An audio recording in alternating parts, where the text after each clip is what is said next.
Alright, welcome everyone to the Elite Vortex video. So last week, I think everyone was kind of saying that Vortex might be a little bit too easy. They thought that, this new boss might be a little bit underwhelming in comparison to the other ones. But the thing is, we're playing on Cubism. And so that's a very long map and you have a lot of space, no obstacles. You could place towers everywhere.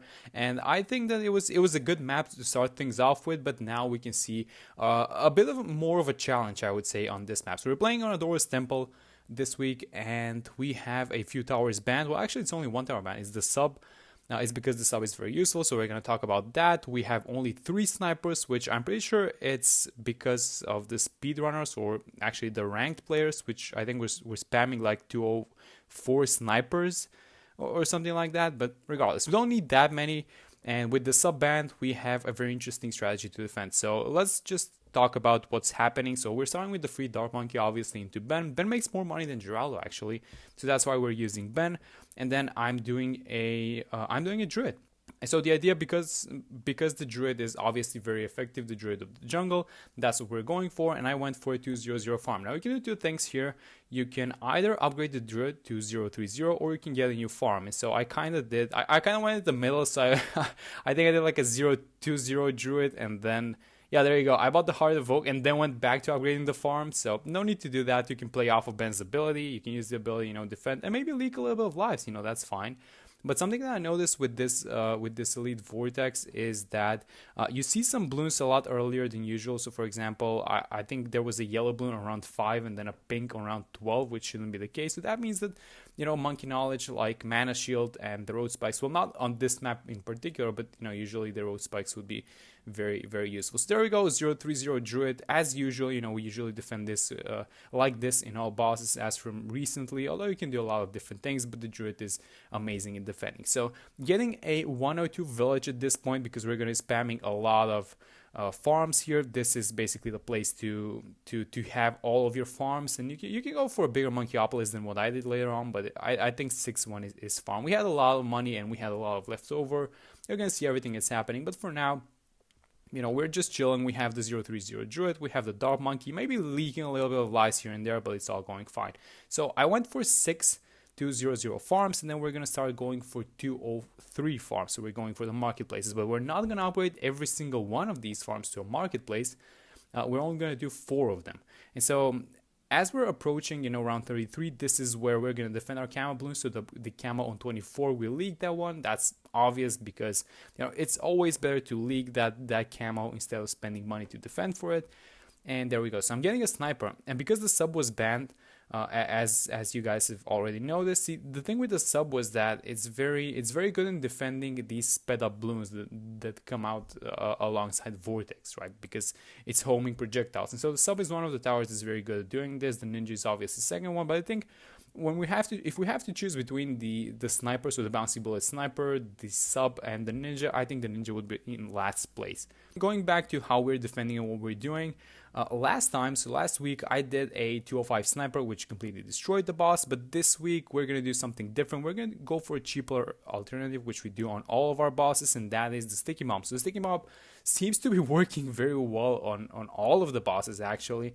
So that's what we're doing. Of course, you have to switch things up, but defending with the sticky bomb seems to be the cheapest in Vortex, because for example, if we're defending the ledge, then we have to buy a lot of towers, like for example the Moab Shove and a few Moab Assassins to defend. But with Vortex it's very easy, because you just place this thing down in defense, and it's kind of OP. But then on the other hand, you have to have a bouncy bullet sniper in this case, or in this specific game, because we don't have the sub, obviously. So the sniper is defending basically everything. With a 3/2/0 alchemist, you can go for a 4/2/0 if you guys are missing DPS, but I think this is just fine. And then a lot of work being done from this monkey knowledge that kind of stuns ceramics, or at least slows ceramics for a little while. So if you guys don't have that one, maybe you would look to upgrade your alchemist to 4/2/0, maybe even put in something like a 2/0/0 village, just to get the attack speed up and running. And so what was happening in the meantime in the farming department was those 3/2/0 farms got upgraded to 4/2/0. So each time I had about 14k, I would sell one of the 203s, invest it into a 4/2/0, and we got 2 4/2/0s. We got the Minneapolis, and now we're just keeping all of our towers, by the way.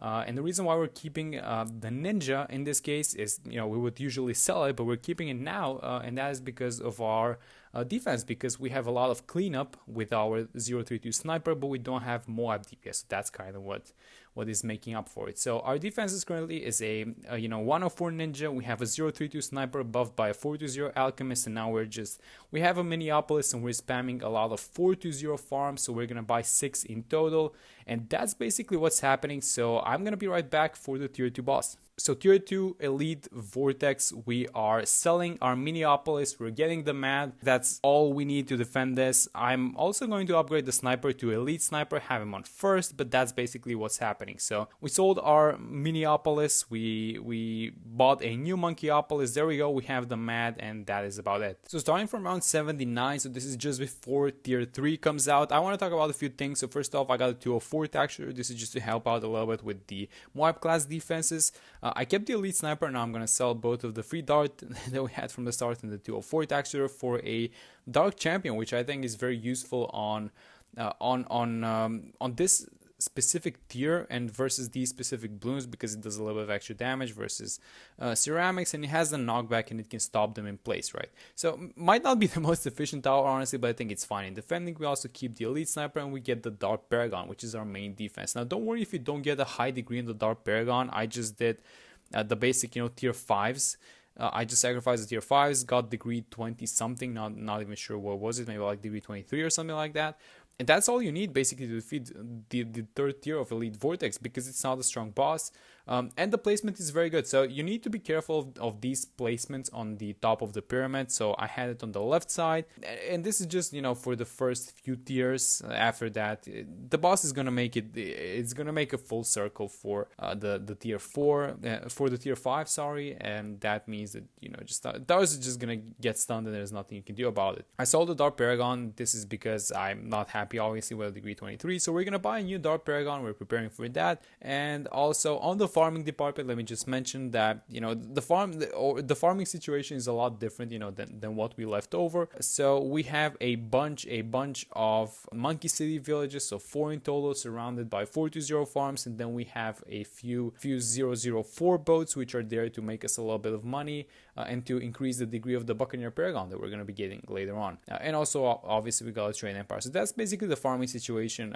We're making a lot of money. We're never going to be needing any more money than this, but obviously it's good to farm a lot in this Elite Vortex. I know this because even though the earlier tiers are a little bit easier, the tier 5 is usually the one that you need to have a lot of defenses for, because it's just going to keep stunning your towers. So you need DPS coming in from different sides, and so you need to have a lot of DPS sources basically, even though it's like the weakest boss. And you guys are gonna see that in a second. So getting ready for the VTSG. If you don't have the VTSG for the tier 4, that's completely fine. That's because I actually tried this, and a degree 39 Dark Paragon was able to beat the tier 4 Elite Vortex. You can also give it a little bit of helping hand with the 502 sniper. Maybe you want to get a 510 or 501 ice tower, and then obviously the glue, the 250 glue, which you can place it anywhere you want, and that's basically it's gonna work from anywhere in the map. And this is basically what's happening. The boss can't move, but again, we have a lot of DPS, and if you don't have the VTSG, that is completely fine. Don't worry about it. With the sacrificing of the VTSG, I just want to mention that this thing is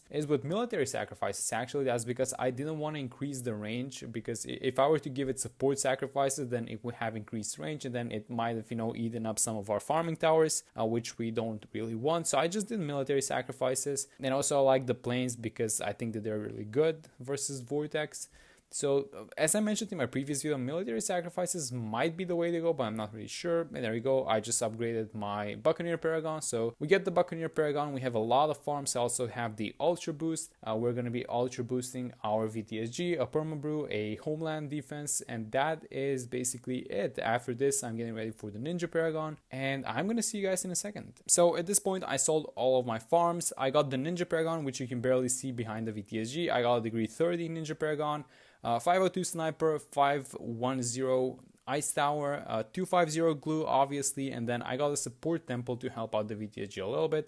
The Buccaneer Paragon is degree 16, the Dart is 39, the Ninja is 30, and basically a fully ultra boosted and perma-brewed VTSG with a support temple. So that's all of our defenses, and even though it's a lot, Vortex is still gonna make it very far. It's actually gonna make it halfway through the through this kind of climb on the map, and that's just because the way that the boss works. I mean, if Injikiri selects a good map, it can literally ruin you if you don't have good placements. And this is an interesting map where when you proc a skull, sometimes it doesn't affect the towers, but it depends again where it procs. So for example, here our homeland is not working. Well, it wasn't working. And our glue is not working, so definitely need to be careful of our tower placements. But as you guys can see, it made it all the way through, so a full circle, and now I think it's gonna climb back a little, and then it's gonna get popped. So that's very telling for this boss, because even though the earlier tiers are a little bit easier to defend, you need a lot of DPS and a lot of farming for the late one, because it's a very speedy one. So that's it for this one. Hope you guys enjoyed it, and hopefully this is helpful for you, and I will see you in the next one.